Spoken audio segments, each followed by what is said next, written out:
নমস্কার বন্ধুরা, কেমন আছো সবাই? আশা করি সবাই ভীষণ ভালো আছো।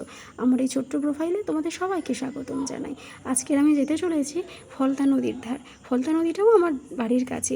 এই যে বুরুল যেটি হাটটা দেখছো, আগের দিনে ভিডিও করেছিলাম কিছুটা, তো এই বুরুলের উপর দিয়েই ফলতা নদীর ধারে যেতে চলেছি।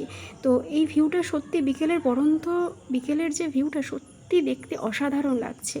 এই যে দেখো, এখানে অনেকগুলো নৌকা দাঁড়িয়ে আছে। নদী থেকে মাঝিরা মাছ ধরে নিয়ে এসে নৌকোতে করে এসে এখানে বিক্রি করে আমি শুনেছি। তো যথারীতি আমরা আবার সামনের দিকে এগিয়ে চলেছি ফলতার দিকেই। তো দেখো, এখানে ইটের ভাটা আছে, প্রচুর ইটের ভাটা। সত্যি আমি আগে কখনো আসিনি, তো দেখে সত্যি ভীষণ ভালো লাগছে। অনেক ইটের ভাটা আছে, অনেক, যেটা গুণে হয়তো শেষ করা যাবে না। তো দেখো, সূর্যের আলোটা, পড়ন্ত বিকেলের আলোটা এতটা সুন্দর লাগছে, সত্যি একটা ক্যামেরাবন্দি না করে পারলাম না। আর দেখো, এইভাবেই হয়তো নদী থেকে মাটি তুলে ইটটা তৈরি করা হয়, আমি ঠিক জানি না। তো আবার দেখো, ইটের ভাটার পরই ভাটা।